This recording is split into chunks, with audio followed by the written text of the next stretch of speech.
जय श्री श्याम एवरीवन। ये संडे का डे था और आज मैंने एक जूस बनाया था जिसमें आंवला और गाजर और थोड़ा सा अदरक था, जो मैंने मम्मी को भी दिया, अपनी बहन को भी दिया और अच्छा टेस्ट है, हेल्दी था और विंटर्स में तो पीना भी चाहिए। फिर मैंने थोड़ी देर एक्सरसाइज किया, पापा के लिए नाश्ता लेकर, और फिर मैं घर आ गई और घर आके फिर मैंने अपना स्टडी कंटिन्यू किया।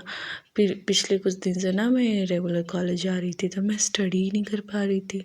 स्टार्टिंग में बड़ा अच्छा प्रिपरेशन चल रहा था मेरा, बीच में फिर ये हो गया था। फिर मैंने कंटिन्यू किया। आप सोच रहे होंगे कि ये क्या का पढ़ाई कर रही है, क्या का प्रिपरेशन कर रही है। तो मैं हूँ एजुकेशन फील्ड से और मैं सीटेट का तैयारी कर रही हूँ और ये मैं ईवीएस का रिवीजन कर रही हूँ क्योंकि ईवीएस मेरा कंप्लीट हो चुका है। तो मैं बीच बीच में ऐसे रिवीजन करते रहती हूँ और उसका टेस्ट देती रहती हूँ जो भी यूट्यूब में कराया जाता है प्रीवियस ईयर का।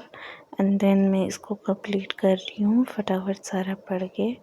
ईवीएस ज़्यादा टफ़ नहीं है, ईवीएस बस रिवीजन मांगता है क्योंकि उसमें सब कुछ याद रखना होता है, बेसिक रहता है सारा कुछ। तो या it's quite easy, but main part मुझे अभी तक सबसे ज़्यादा ट्रिकी लगता है, जो मेरा कंप्लीट नहीं हुआ है वो सीडीपी है और एसएसटी जो मेरा कंप्लीट नहीं हुआ है। बाकी ठीक है, सारा कुछ थोड़ा थोड़ा हो गया है और पता नहीं इतना कम टाइम बचा है। सीडीपी बोलती हूँ, सीटेट में कैसे करूँगी।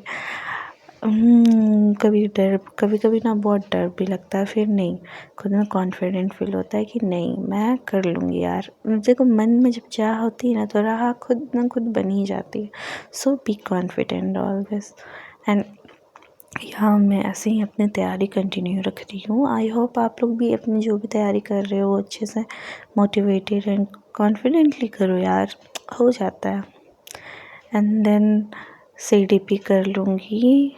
इसके बाद सीडीपी के बाद एसएसटी में मेरा बहुत सारा पोर्शन बाकी है, उसमें मेरा ज़्यादा प्रेशर लगा हुआ है कि वो कैसे कंप्लीट करूँगी इतने कम टाइम में।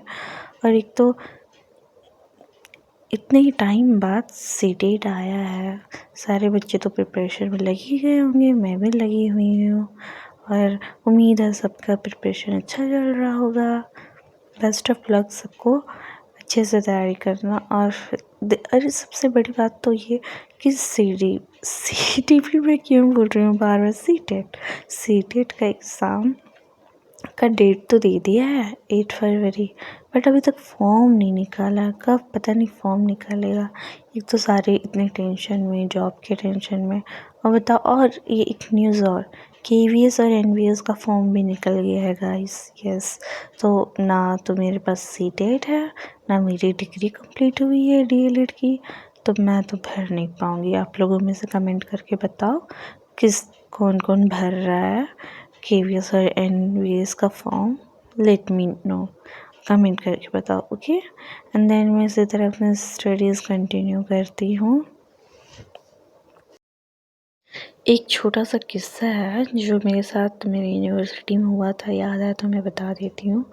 मेरे प्रोफेसर थे फाउंडेशन 1 के, वो शिक्षा, झारखंड शिक्षा के बारे में पढ़ा रहे थे और वो बता रहे थे कि शिक्षा का प्रभाव कैसे पड़ा। तो वो बता रहे थे, उन्हें पढ़ाई से रिलेटेड बताना चाहिए तो वो महिलाओं के टॉपिक पे ही घुस गए थे और बता रहे थे कि पहले की महिलाएं घूंघट लेके रहती थी, अच्छे से रहती थी, और अब तो देखो नाइटी में ही निकल जाती बिना दुपट्टे की। तो ऐसे वैसे पूरा बुरा बुरा बोल रहे थे, मुझसे ना रहा नहीं गया। तो मैं बोली कि सर इसमें कपड़ों का क्या इससे रिलेटेड है इस टॉपिक पे। तो वो बोलते कि हाँ कोई रिलेटेड नहीं, तो मैं तो बता रहा हूँ महिलाएं हों। तो फिर मैंने बोला कि सर ऐसा तो पुरुष भी पहले पगड़ी पहनते थे, टोपी पहनते थे, बिना टोपी बिना सर ढके नहीं निकलते थे, गमछा रखते थे कंधे में। तब वो क्या बोलते, तब अपना बात पलटते और बोलते वो कि हाँ हाँ, मैं ऐसा नहीं है कि महिलाएं बस, पुरुष भी बदले, मतलब फिर अपना वर्ड प्ले करते और बोलते कि हाँ अब मतलब कि पूरे समाज में ही शिक्षा से चेंजेस आया है, चाहे वो लड़का हो लड़की हो। ऐसा नहीं कि मैं बस लड़की का ही बात करना हूँ। तब उनको समझ में आ गया होगा कि हाँ मैं क्या गलत बोल रहा था। ऐसे मैंने बहुत देखे कि मतलब टीचर है आप, आपसे कोई इंस्पायर हो रहा है, आपकी बातें 100 लोग सुन रहे हैं, तो आप ऐसा शब्द यूज़ कीजिए जो दूसरों को इंस्पायर करे, ना कि बुरा फील कराए। और आज का लंच था ये चिकन करी एंड चावल सैलेड, जो कि बड़ा मज़ेदार था। एंड देन सामने मैंने मंगाया था ये वफ़ल्स। भाई साहब, वफ़ल्स मेरे फेवरेट हो चुके हैं, बहुत टेस्टी यम्मी थे। And subscribe my channel.